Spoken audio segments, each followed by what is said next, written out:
Should you show your frustration to a client? Should you tell your team you're feeling uneasy about moving forward with a project?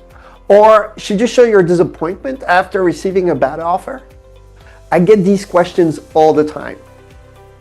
I'm Jordi Quoidbach. I'm a negotiation professor and a behavioral scientist, and I study how emotions help or hurt our negotiations.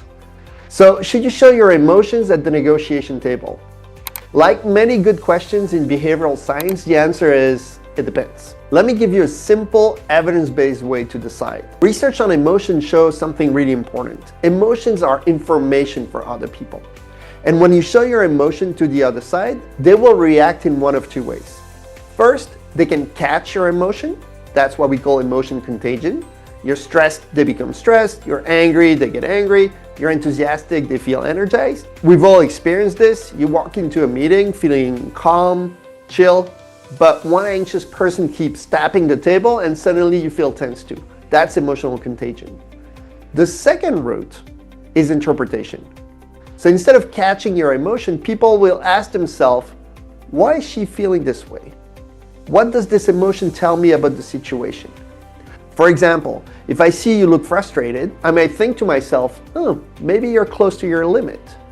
Or if I see you look worried, I might think, you must see a risk here that I'm missing. And here's the key point.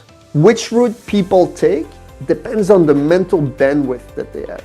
If the other side is calm, well-rested, they have time to think, they're more likely to interpret your emotion and treat it as a signal. Imagine, for example, a negotiation where you're both super relaxed, it's early in the day, there's no rush, and you make a counter offer where you show clearly that you're frustrated. The other side may interpret this frustration as, oh, he's probably close to his limit, so I'm gonna stop pushing and accept the deal. In that case, showing your frustration, your anger can help you. Now, imagine a different situation. It's late, everybody's tired, the deadlines are tight, emotions are already running very high. In that case, people will probably not analyze your frustration. They will catch it.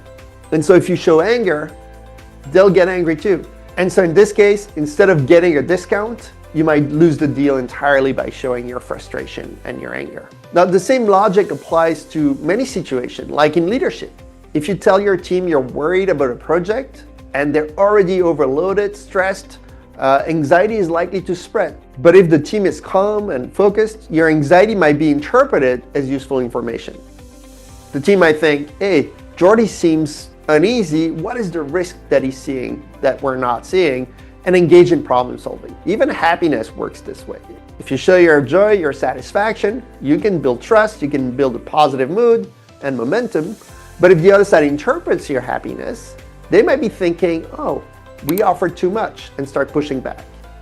So the question is not, should I show my emotions or keep a poker face? It's more, will the other side catch my emotion or interpret it? And if they catch it, is that emotion helpful or actually harmful in this situation? So before your next tough conversation, ask yourself, how tired are they? How rushed are they? How emotional are they already? And based on the answers to these questions, you can now decide whether it's better for you to show your emotions and how you feel, or to keep it to yourself. Happy negotiating.